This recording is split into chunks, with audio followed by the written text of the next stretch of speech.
heritage as a brand.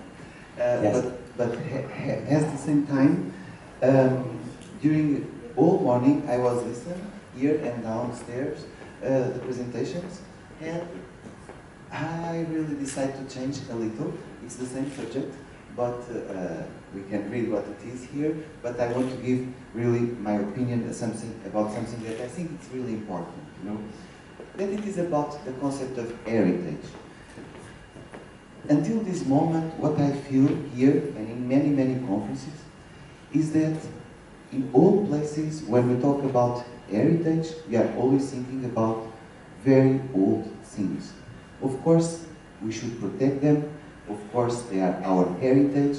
But my question is, if we want to improve the business of tourism, if we would like to maintain our memories for the future, and if we don't classify or if we don't protect the new architecture, how we will have heritage in the future? This is something that we should think, because we are talking all the time about our heritages, buildings, our heritages, things from our countries, from Europe, from the world, doesn't matter. But in the future, we will have the same heritage as a brand. So heritage, the word heritage is a brand. So in the future, if we don't change it, we will have the same name. It will be heritage as well, or we will invent another name for the modern heritage of this moment. So what I'm trying to say is, something new now, it will be old in 200 years, or we will not protect that kind of buildings or constructions, and we will not have that heritage in the future. This is something that I'm thinking a lot about it. For example, if we talk about the Guggenheim, it's heritage or not? Because for me it is. You know, it's a question of opinion. So I'm not talking in the point of view of something more scientific. But for me it is, because it's an icon from the place, attract lots and lots of tourists just to visit that building, you know? So it's heritage. I think that in the future it will be. But nowadays we will use that to gain positive emotions and to encourage the return of people, or we are just thinking all the time to rebuild, reconstruct, protect what we have, and don't do nothing new. This is just a question, just that. It's just a different point of view of heritage. So we have positive things when business of tourism brings more money, promotes culture, and builds intercultural tolerance. This is very important because we are talking about people. But at the same time, the new trends of cultural tourism, they have negative things.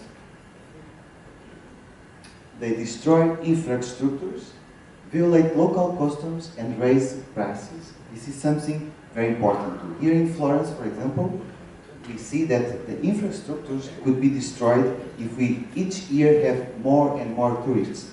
I don't feel well to spend more than 1 hour in a line to visit the cathedral. So I think that if we come for the theatre and we have a specific number of people to be inside of a building, why we don't have a specific number of people to visit a city?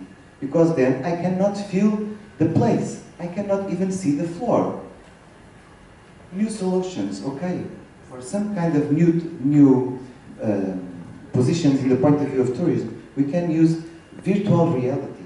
There are many people that would like to use the space with virtual reality. They can feel the place. They can interact. So, of course, we can go, but if we want to save money, we can use new technologies too. It's a pity because these don't have sound. And, well, in all of these things I put sound because the machine will read all of these during the time that I was talking about, but it's not necessary, okay? So we can see that massive tourism waves are constantly destroying local infrastructures. That's what I was talking about. And the problem of the identity of the place, the memory of the past, and the memory of the place are things that they are very important to be protected. And that memory is the memory from the past, or it's the memory from the present. How we will interact with the place. Protect the local heritage of the community. This is very important. That's what I'm talking about. Guggenheim is heritage or not? Because we never stop learning, you know? So when I'm doing tourism, I can make a tourism just to take selfies, or I can make a tourism to be more cultural, or I can make a tourism just to see people, or interact with people, or to meet people. So there are so many different ways to make tourism. So this is the question for me from today, because I learned something. I learned that we are not thinking about the heritage of the future. We are just thinking about the heritage about the past. And the heritage of the future, it will be a brand, or it will be with another name, what it will be. So this is just a point. So thank you because you listened.